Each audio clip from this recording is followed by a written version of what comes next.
días a todos. Encantados de teneros en ISEFI. Bienvenidos a ISEFI.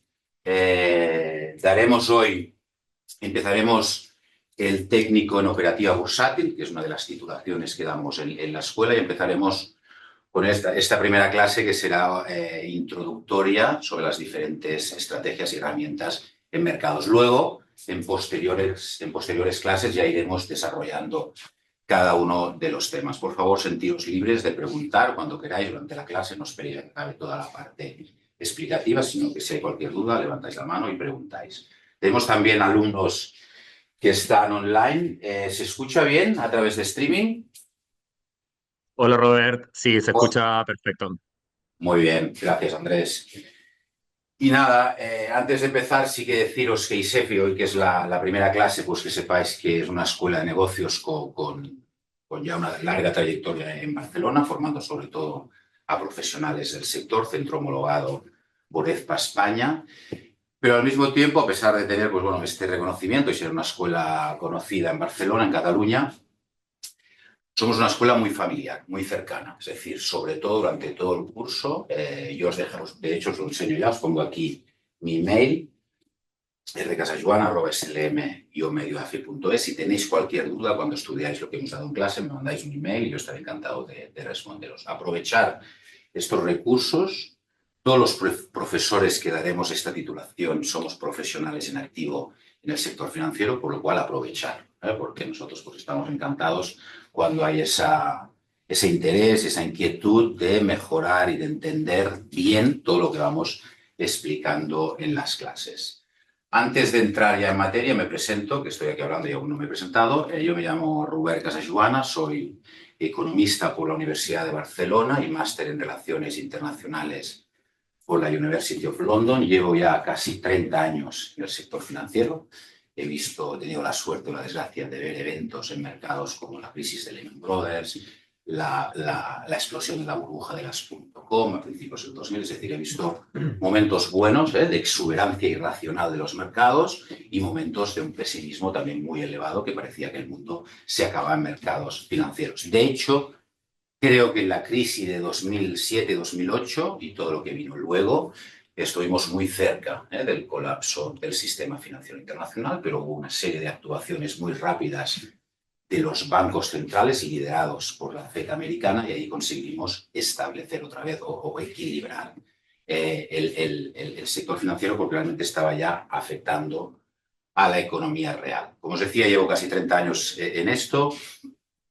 Empecé en una agencia de valores en el colegio en Barcelona, en el Colegio de Médicos, y luego pues pasé 8 años en Londres, en la City, sobre todo intermediando en lo que son bonos y obligaciones corporativas y del Estado. Cuando volví me incorporé a SLM, Análisis Financiero Independiente, que somos un agente de AmBank España, que tenemos banca privada, y soy el director académico de ISEFI. Insisto, tenéis mi email, cualquier duda, cualquier cosa, me lo vais preguntando a lo largo de esta titulación.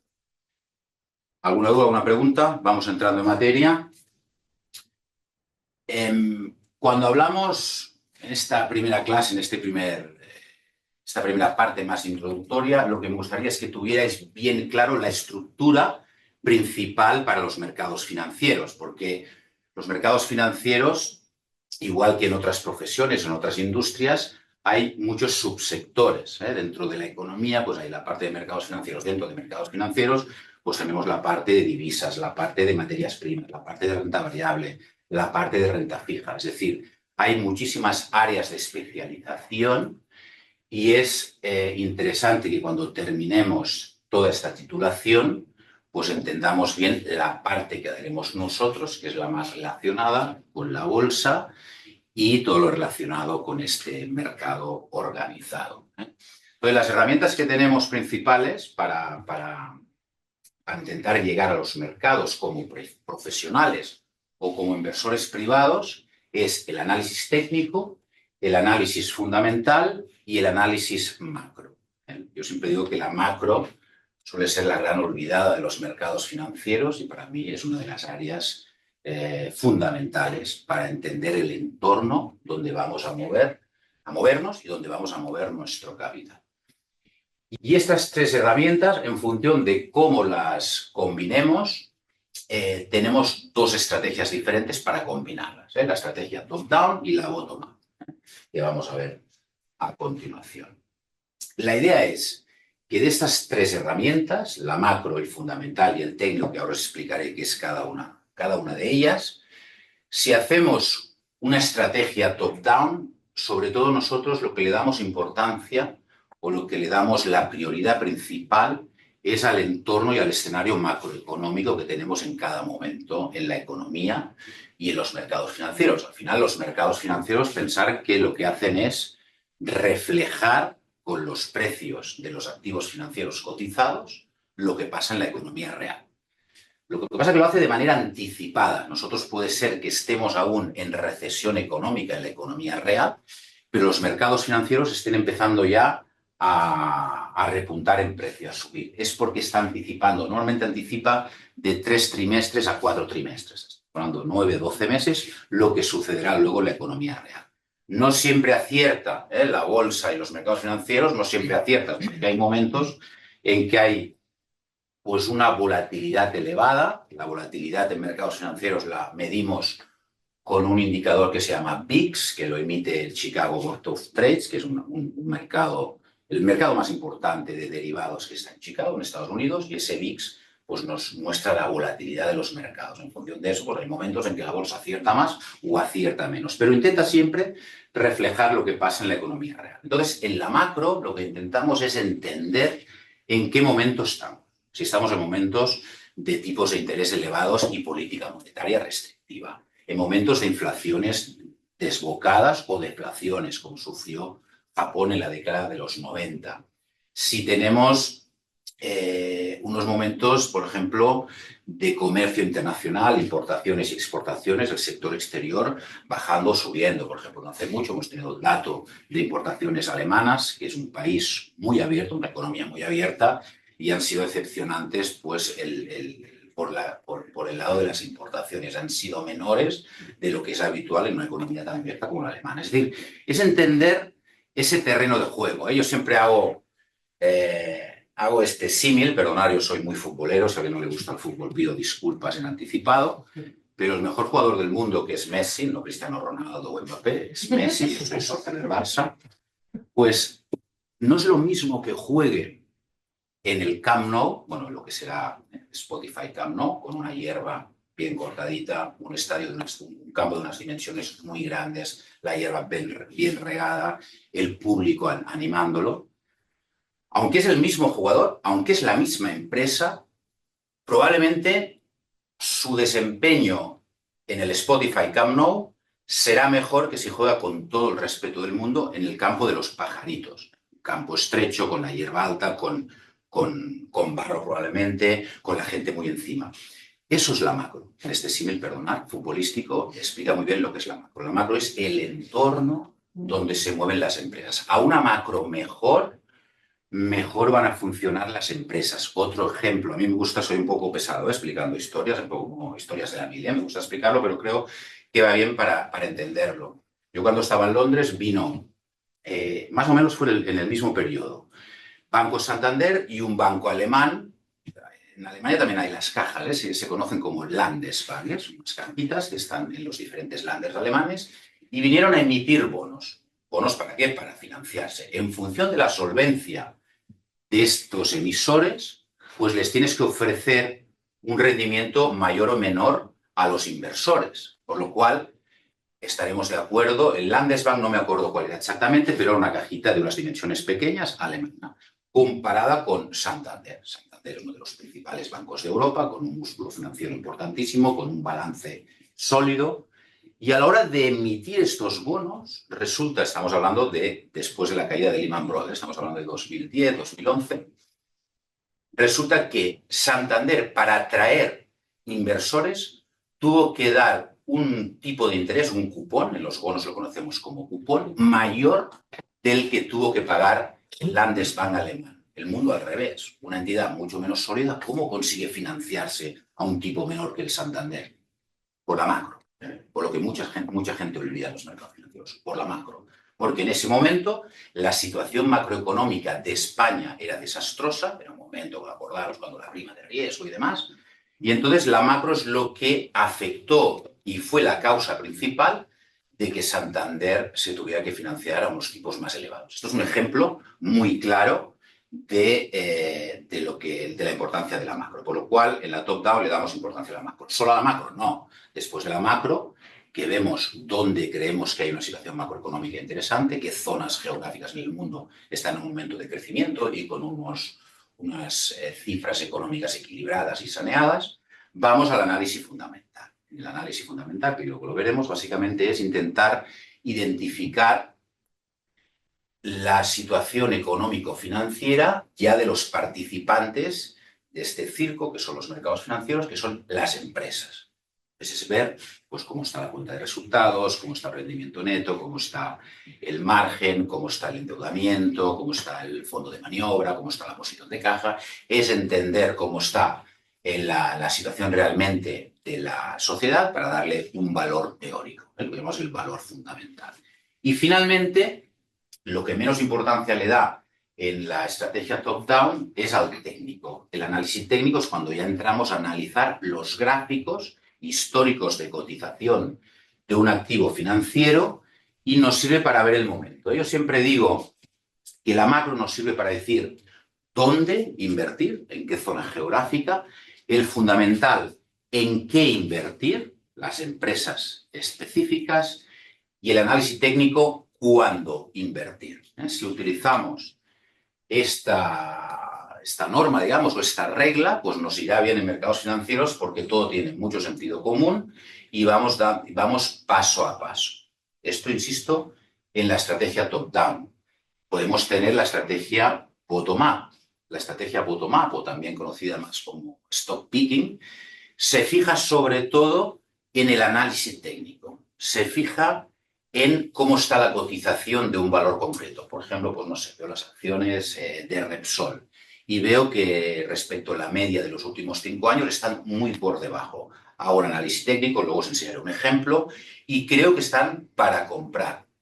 Por lo cual, a lo que le damos más importancia es a cómo está en ese momento la cotización de esa sociedad. Luego, obviamente, también miramos a qué se dedica Repsol, y luego con la macro vemos dónde vende y dónde se desarrolla la actividad principal de esta compañía. No es que ni en una estrategia ni en la otra olvidemos los 3 pasos, pero hay que tener claro a cuál de las 3 herramientas se le da más importancia. Y en el bottom-up se le da más importancia al técnico. ¿De acuerdo? De hecho, no está aquí no está aquí ahora la diapositiva, pero este es un concepto que también quiero trasladaros porque creo que es importante. Si nosotros invertimos a corto plazo, a pocas semanas, a pocos días, a pocos meses, quizá tenga más sentido la estrategia bottom-up, porque vamos a buscar ese movimiento especulativo en el precio de la acción. Si yo quiero invertir para una semana, como que me da bastante igual si la compañía gana o pierde o está más o menos saneada, porque lo que voy a hacer es especular a una semana, con lo cual ahí el bottom-up tiene más sentido. Pero si yo quiero invertir para tener una cartera estable a 3 años, a 5 o a 10, ahí tiene más sentido fijarnos en el top-down, porque ahí sí que lo que interesa es ver cuál es la situación macro de donde está actuando esa sociedad y la salud económico-financiera de esa sociedad. Como os decía, entrando un poquito ya, bueno, esto es lo de bottom-up y top-down, que os lo acabo de explicar. El análisis técnico, vamos a explicar un poquito más, insisto, en clases posteriores nos dedicaremos solo a explicar el análisis técnico. En el análisis técnico, primer error que muchas veces se comete, no es solo para acciones, puede ser para cualquier activo cotizado. El analizar la gráfica de un activo cotizado puede ser una acción que cotiza en la bolsa de Nueva York o puede ser un bono que cotiza en el mercado Eurobond, que es el mercado principal en Europa. Da igual el activo. Es decir, puede ser oro, divisas, bonos, obligaciones, acciones. Sí que es verdad que tenemos tendencia a asociar el análisis técnico con las acciones. Pero insisto, nos puede servir para cualquier producto cotizado que nos permita dibujar un chart, un gráfico histórico del precio de este activo.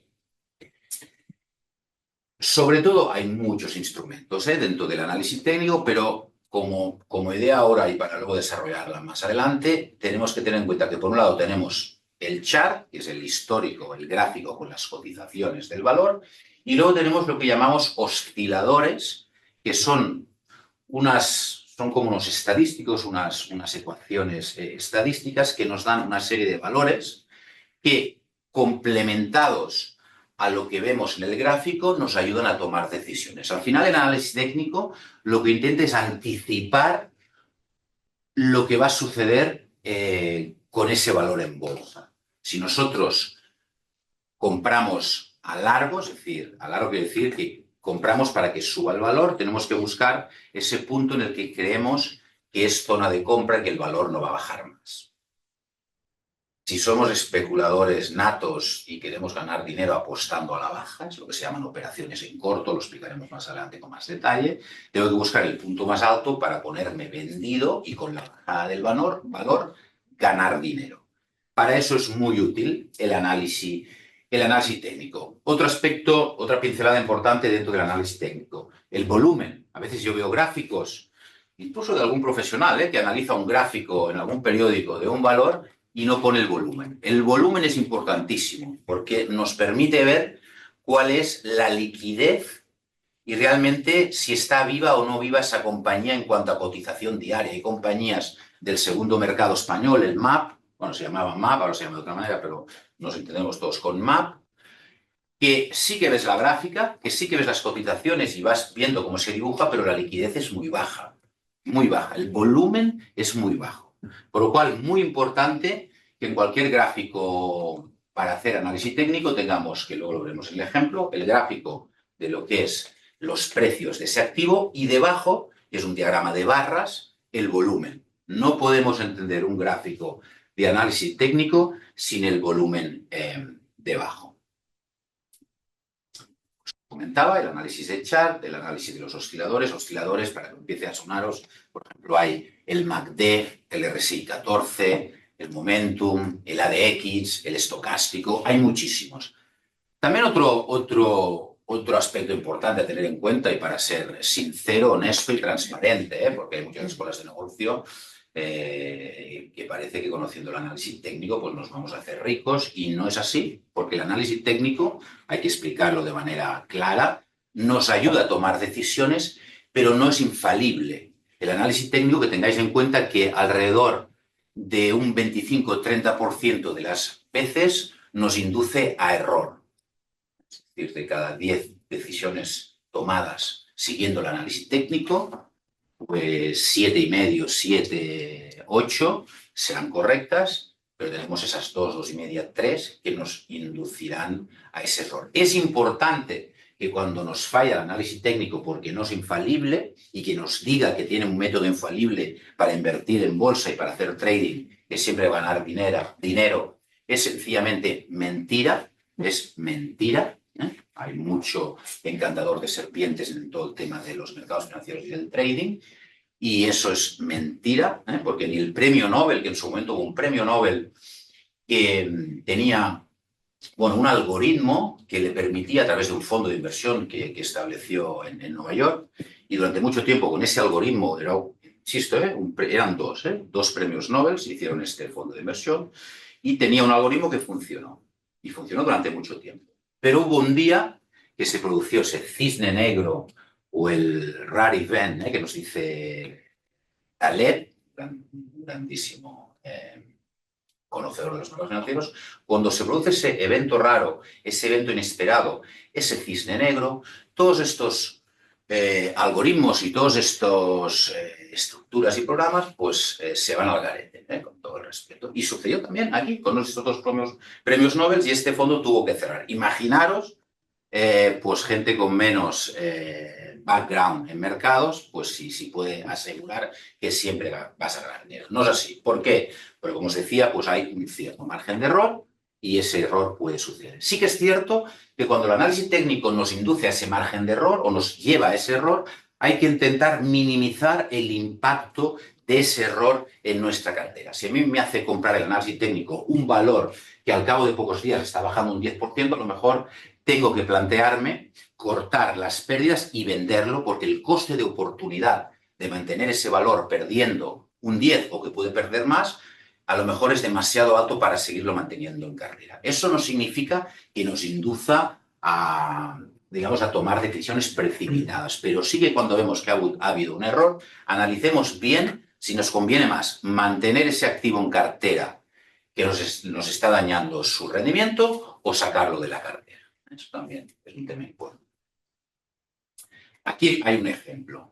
Esto es un ejemplo de un gráfico. Aquí abajo no se ve muy bien, pero hay el volumen. Esto es un gráfico de una compañía. Tenemos siempre tendencia a hablar de Nvidia y de compañías internacionales, pues he querido poner de ejemplo una compañía catalana que es Fluidra, una compañía de muchísimo éxito que está en Sabadell, del sector de las piscinas, multinacional, líder en muchos mercados. Y este es el gráfico que haríamos cuando vosotros pues ya conoceréis el análisis técnico, sabréis dibujar este gráfico.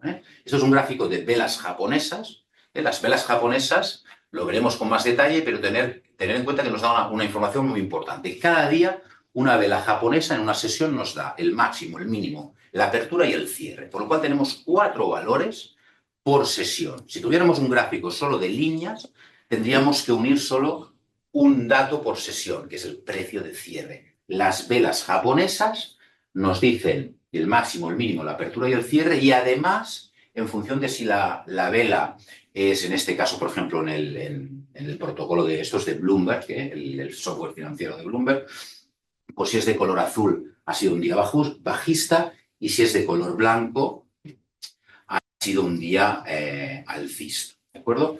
Entonces aquí vemos el gráfico de Fluidra a 5 años, vemos, lo tenemos en esta primera línea de aquí, que desde hace, o sea, de 5 años aquí ha subido alrededor de un 200%. Dime. Sí, ¿qué diferencia hay entre invertir en acciones o realizar trading? A ver, cuando hablamos de trading, sobre todo, estamos hablando más de lo que estaba explicando hace un momento, de lo que es una inversión más especulativa. Ir a buscar movimientos muy rápidos, muy violentos, para poder sacar un rendimiento especulando en bolsa, incluso en el mismo día. Podemos hacer trading intradía, comprar a las 11 de la mañana y vender a las 11:30.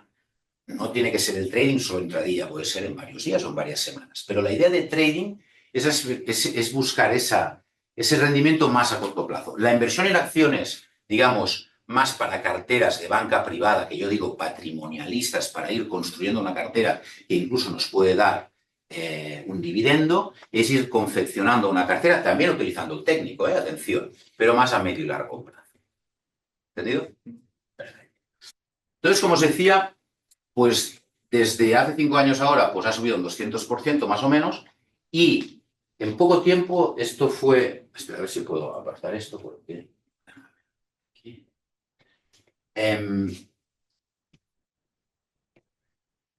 En poco tiempo, de finales del 2019 al 2021, subió esta sociedad casi un 400%.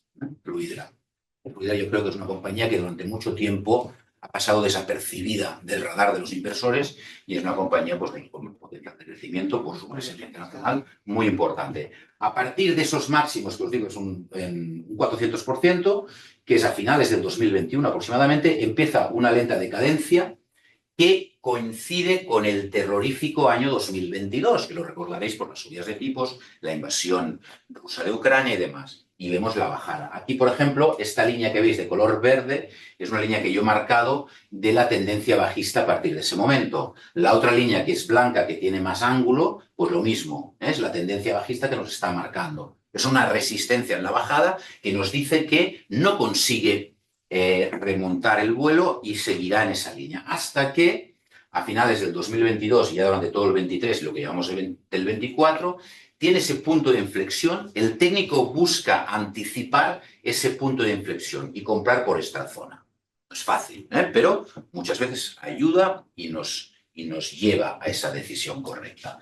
Porque empieza una recuperación con otra figura importante del análisis técnico, con un canal de tendencia. Cuando tenemos un canal de tendencia nos marca el soporte y nos marca por arriba la resistencia. Además, aquí también he querido incluir las medias móviles. Esta línea que veis amarilla en todo el gráfico es la media móvil de largo plazo, que son 200 sesiones. La verde es la media móvil de medio plazo, que son 100 sesiones. Y la violeta o fucsia es de 50 sesiones, que es la de corto plazo. Cuando estas medias se cruzan, como podéis ver aquí, en diciembre más o menos del 2021, cuando se cruzan a la baja es una señal muy mala. Es una mala señal que nos dice que ese valor probablemente va a entrar en una caída, no en barrena, pero una caída importante.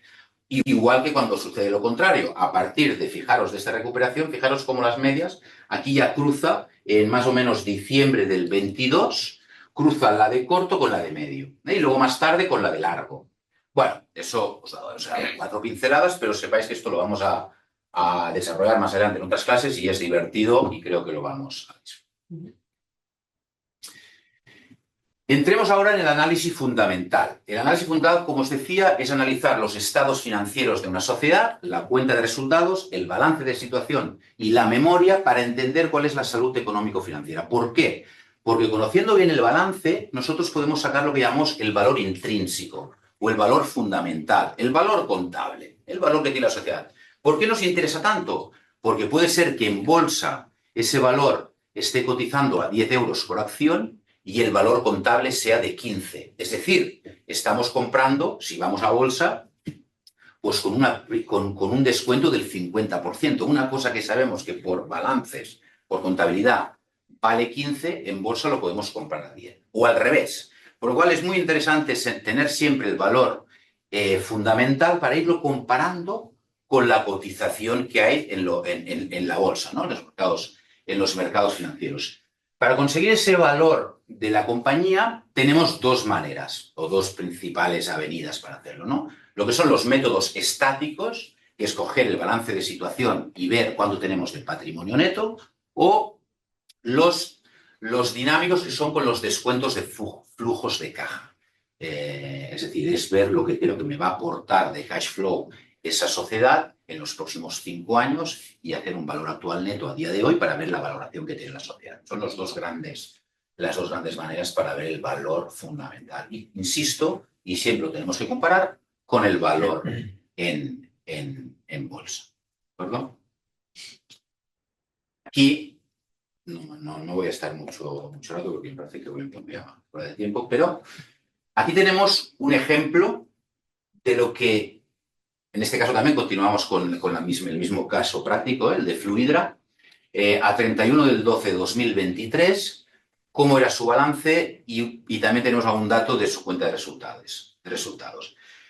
Activos totales 3.500 millones de euros, esto es el activo total, con un total de pasivo exigible, liabilities en inglés. También es interesante el tema de que está en inglés, no es por seres, no. Pensar que en mercados financieros, y para los que hagáis esta titulación o cualquier titulación en mercados financieros, hay que conocer o entender o saber hablar o al menos leer el inglés. El inglés es la lengua de los mercados financieros. Hay infinidad de definiciones que ya directamente ni se traducen, son directamente en inglés, por lo cual sí que os animo a que el inglés mejorarlo al máximo porque ayuda mucho luego cuando vamos a entender los mercados financieros. Entonces, liability es el pasivo exigible, o sea, las deudas que tiene, las obligaciones que tiene la sociedad, pues con proveedores, con bancos, préstamos, lo que sea, es de 1.930 millones de euros, un 55% del total del activo. Está muy bien. Compañías importantes, nombres importantes, tienen endeudamientos pasivo exigible del 80, del 85 o del 75. 55 es un endeudamiento muy bajo. De hecho, en bolsa eso también sucede cuando vamos a mercados financieros. Podría incluso estar la compañía penalizada por no endeudarse más para aprovechar estrategias de futuro crecimiento para ella. Incluso esto que para mí al final es un dato positivísimo, que tenga un endeudamiento solo del 55%. Pero, rizando el rizo, también tendría que aceptar que algún analista me dijera, oye, pero es que tiene mucho más margen de endeudamiento que no utiliza. ¿De acuerdo? Entonces, bueno, todo en economía todo tiene sus primeras y segundas derivadas y sus primeros y segundas implicaciones. Dentro del... Robert, una, Por favor, perdona, dime. Robert, te interrumpo para hacerte una pregunta. Respecto a estas key figures que estás hablando y con el ejemplo que estás mostrando, ¿cómo nosotros podríamos ver los puntos fuertes de esta sociedad?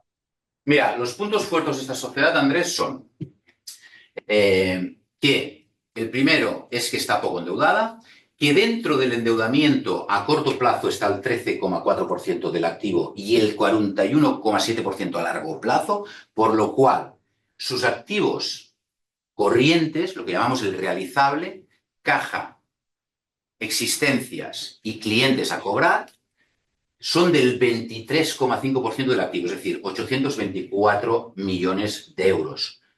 Y si tuviéramos que pagar hoy, Andrés, a todo lo que tenemos a corto plazo, es de 496. Este es un dato importantísimo. Un fondo de maniobra claramente y ampliamente positivo. Este es otro dato importante. Y luego, pues obviamente, cuando vemos que el net income, lo que sería el beneficio neto, es de 113 millones y está subiendo, tenemos datos avanzados del 30 de junio de 2024 que va subiendo a 121.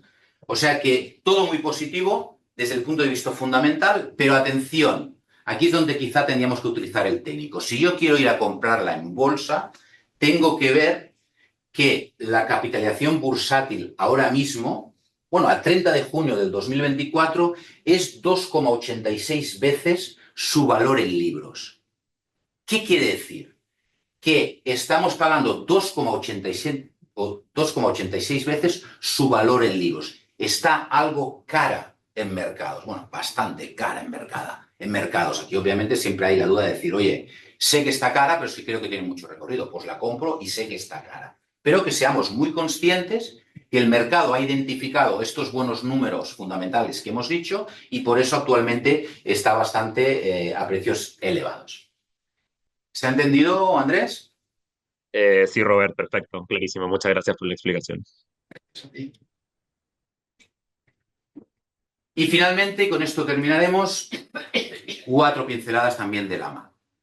Perdón. Quería hacer una pregunta. Que en muchos centros no se habla de macroeconomía. ¿Por qué le da usted tanta importancia a la macroeconomía? Pues un poco por lo que explicaba al principio, ¿no? Es decir, el ejemplo que he puesto de Banco Santander y el Landesbank, el ejemplo más simpático del fútbol con Messi, es decir, porque el entorno donde nosotros vamos a movernos como inversores o como profesionales, hay que conocerlo, hay que entenderlo y hay que saber en qué punto está. Si está bien, si está mal, si va mejor, va peor. Hay que entenderlo. Y yo no concibo, no entiendo las escuelas o los inversores que los lanzan directamente o se lanzan directamente a hacer trading de divisas, por ejemplo. Mucha gente que conozco, los primeros pinitos en mercado los ha ido haciendo CFDs, contratos por diferencia, que además es compra apalancada, de divisas. El mercado de divisas es de los más difíciles del mundo.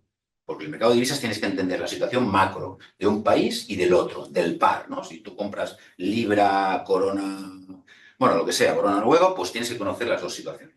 Y se olvidan completamente de la macro. No, hay que saber cómo está la situación, ¿no? Y por eso yo a la macro le doy tanta importancia, porque fijaros, ya aprovechando la pregunta, fijaros que en la macro tenemos muchas cifras macro, pero algunas, las más relevantes, las pongo aquí, pues como el PIB, que es el crecimiento del país, la actividad económica. Si yo, como inversor o como profesional del sector, resulta que potencio el 30% de mi cartera, de mi dinero, en el mercado francés, y resulta que el mercado francés me dice que el PIB lleva ya 2 trimestres bajando en negativo y se espera que lo sea mucho más, a lo mejor me estoy equivocando. Si yo no hubiera conocido la macro, pues como que voy a ciegas. ¿Se entiende un poco? Sí. Perfecto. El PIB. Luego tenemos el Producto Nacional Bruto. La diferencia del PIB y el PNB, que siempre se habla del PIB y del PNB y a veces no se entiende la diferencia, y es muy fácil. El PIB es toda la actividad económica que se produce dentro, por ejemplo, del Reino de España. Me da igual si la empresa es nacional o internacional. Es decir, lo que produce CaixaBank cuenta para el PIB, lo que produce en España, la actividad que tiene en España, y las gasolineras de British Petroleum, que es una empresa británica, pero tiene estaciones de servicio en España, también cuenta para el PIB español. Me da igual que sea británica. En cambio, para el Producto Nacional Bruto, lo que genera British Petroleum en España no cuenta para el Producto Nacional Bruto. ¿Por qué? Porque estamos calculando lo que producen las empresas españolas en España y fuera de España. Por ejemplo, Santander. Santander se dice que es un banco español, pero de español, pues la verdad que tiene alrededor más o menos, a grandes rasgos, un tercio de la actividad en España, un tercio en Brasil y un tercio en Reino Unido, Santander UK, y luego también tiene Estados Unidos y otras zonas. Pero principalmente son estas tres zonas. Para el Producto Nacional Bruto español, todo lo que genera de actividad económica Santander en Brasil o en Reino Unido cuenta para el PNB, pero para el PIB no contaría. Esta es la diferencia. Luego hay algunas ideas como el GPI, que es el Genuine Progress Indicator, que es una futura alternativa para medir el crecimiento económico en el sentido de que incorporamos temas de sostenibilidad, de cambio climático, de igualdad de género, de diferencia de gap entre el 10% más rico y el 10% más bajo. Es decir, dos países que crezcan con el mismo nivel de actividad económica, pero uno lo haga por, digamos, a través de energías fósiles y con una clara diferencia de rentas entre la parte más alta de la población, más rica, y la más pobre, pues el GPI saldría menor. Entonces, esto aún no se ha hecho. O sea, no se ha hecho.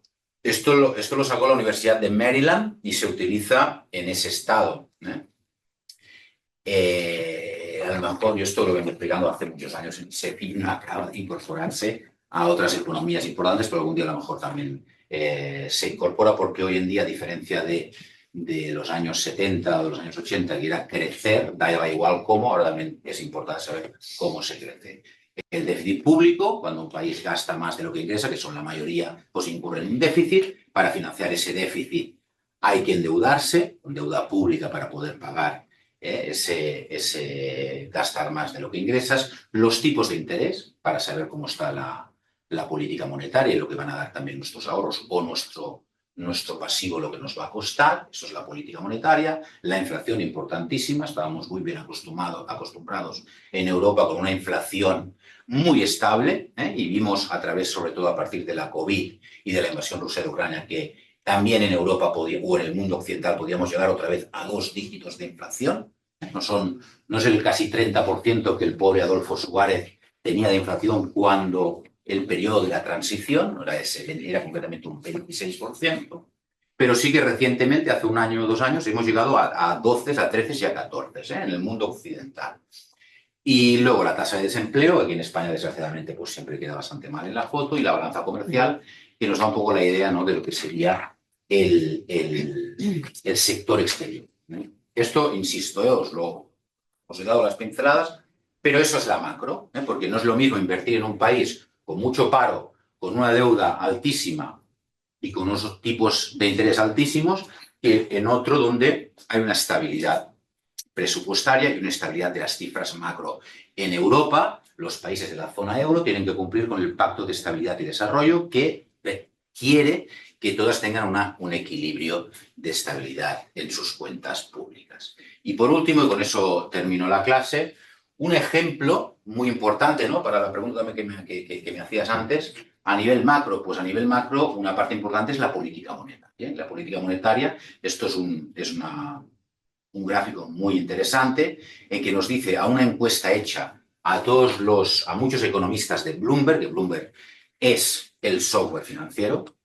Software financiero, para los que nos dedicamos a esto, pues es el software financiero. Cuesta dinero, pero es para los profesionales. A nivel de inversor privado, pues hay TradingView, hay otro tipo de software súper potente y súper interesante. Pero a nivel profesional, este es el mejor, Bloomberg. Y con esta encuesta intentamos ver. Esta se hizo en septiembre, pero fijaros que no me quiero poner escarpadas en septiembre. Color azul, la mayoría pensaban que bajarían tipos al 3,5%, el Banco Central Europeo. Así fue, 3,5%. Cuando se hizo esta encuesta a principios de septiembre, se decía que en la próxima reunión, que la tenemos este mismo mes, seguiríamos, la mayoría decían el 3,5%. Había muy poquitos, que es este color verde, que decían el 3,25%. Yo era de los que decían el 3,25%. Y estoy convencido que van a bajar otra vez y iremos al 3,25%. Pero bueno, y así sucesivamente vamos viendo. De manera que en diciembre del 2026 nadie sabe nada. Es decir, todos hay opiniones muy dispares. Fijaros que hay, es un tutti frutti. Sí que es verdad que la que triunfa más es este color azul celeste, que es un 2,5. Se espera que estemos en un 2,5, pero también hay alguno más pesimista que dice que seguiremos en el 3, que es la amarilla, y otros más optimistas que estaremos en el 1,5. Por lo cual, bueno, esto es la macro, nos da esa visión, ¿no? Dime. ¿De qué dependerá que se cumplan estas previsiones? Esto dependerá, sobre todo, bueno, de varios aspectos macro, pero el principal es la inflación y el crecimiento. Es decir, si la inflación seguimos consiguiendo derrotarla, que lo estamos consiguiendo, y llegamos a ese objetivo del Banco Central Europeo o de los principales bancos centrales mundiales, que es alrededor del 2%, y el crecimiento es saneado, permitirá bajar tipos. Si resulta que la inflación se vuelve a disparar, no sucederá y espero que no suceda, pero imaginemos que hay otro evento raro que últimamente, desgraciadamente, a nivel geopolítico, pues tenemos un problema tras otro. Pues imaginaros que hay otro conflicto geopolítico, Dios no lo quiera, en Taiwán, por ejemplo. Eso volvería a disparar la inflación y no permitiría bajar los tipos de interés, porque bajar tipos de interés produce inflación. Por eso, para combatirla, estos 2 últimos años hemos subido los tipos de interés, para combatirla. ¿Quedó claro? Pues por mi parte, nada, os espero en la próxima clase y espero que... ¿Hay alguna pregunta antes de finalizar? ¿Alguna duda desde el streaming presencial? No, Robert, todo clarísimo por acá. Pues nada, muchísimas gracias.